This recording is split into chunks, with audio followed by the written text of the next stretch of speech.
Bonjour à tous, chers amis. J'aimerais juste nous rappeler et nous encourager pendant ce moment que nous sommes en train de traverser et nous rappeler, nous qui sommes enfants de Dieu, que nous avons le Saint-Esprit en nous. Et le Saint-Esprit n'est pas un esprit de peur, ce n'est pas un esprit de froid, mais c'est un esprit de courage, de force. Et nous avons reçu le Saint-Esprit en nous. Et pendant ce moment dans lequel nous sommes en train de traverser, nous devons nous rappeler que le Seigneur l'avait déjà annoncé bien avant à ses disciples concernant son retour. Que lorsque le Fils de l'homme va revenir, voilà ce qui va se passer. Voilà les signes qui vont précéder son avènement. Et nous devons être dans la joie que la parole est en train de s'accomplir et ne pas être affecté par tout ce qui se passe. Et j'aimerais juste nous exhorter à garder deux choses et à maintenir ces deux choses qui est notre foi et la persévérance. Jésus-Christ a dit à ses disciples que lorsque le Fils de l'homme reviendra, trouvera-t-il encore la foi? À cause des événements, plusieurs vont perdre la foi, plusieurs vont même demander la mort parce qu'ils ne supporteront pas de voir les choses qui sont en train de se passer. Mais le Seigneur Jésus-Christ a dit que nous devons persévérer.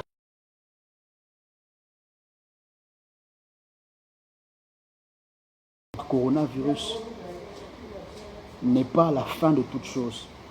Il y a d'autres événements qui vont suivre après le coronavirus. Mais nous devons nous armer tant qu'enfants de Dieu et garder la foi et la persévérance. Car la foi gardera notre confiance en Dieu et la persévérance nous maintiendra dans les épreuves. Et le Seigneur Jésus-Christ a dit qu'il a vaincu le monde.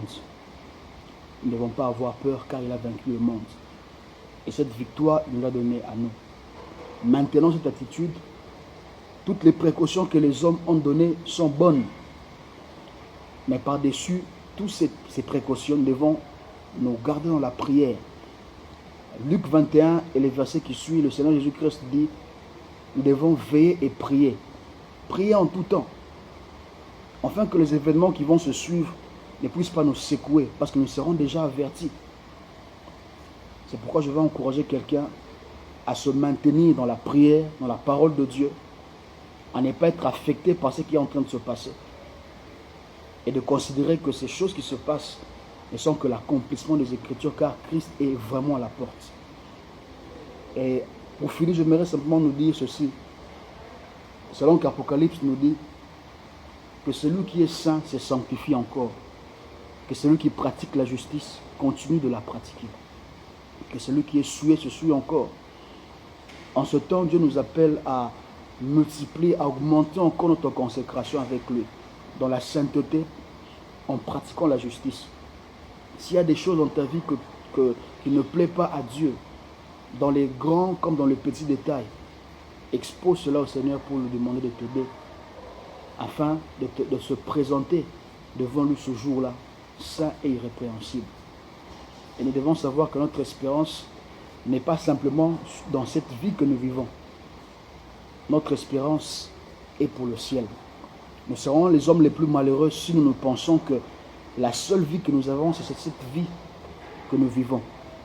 Nous devons savoir qu'après cette vie, il y a une autre vie plus meilleure qui nous attend.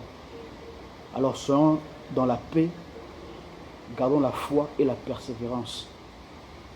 Car il a dit que lorsque tu passeras par l'eau, l'eau ne te submergera pas. Lorsque tu passeras par le feu ne te consumera pas. Le Seigneur est avec nous. Et dans ces épreuves, nous devons davantage nous rapprocher de lui et gagner les âmes pour le Seigneur. Car c'est une grande opportunité, ces épreuves, qui doivent nous encourager à gagner les âmes pour le Seigneur. Car Christ est vraiment à la porte. Que le Seigneur vous bénisse. Soyez encouragés, tout enfant de Dieu. Et si tu tombes sur cette vidéo que j'ai faite et que tu n'as jamais donné ta vie à Jésus-Christ, tu dois savoir que tout ce qui est sur la terre passera. Ton argent passera, ta beauté passera, tu vas vieillir. Mais il y a une seule chose qui ne passera pas, la parole de Dieu. Et la parole de Dieu, c'est Jésus-Christ. J'aimerais que tu lui demandes, là où tu es, entre dans ma vie, change-moi et inscris mon nom dans le livre de vie. Et si tu le fais, je te rassure que le Seigneur te sauvera. Et tu seras différent. Que le Seigneur vous bénisse abondamment. Soyez encouragés. Maintenant, l'esprit de prière et la parole de Dieu. Que Dieu vous bénisse.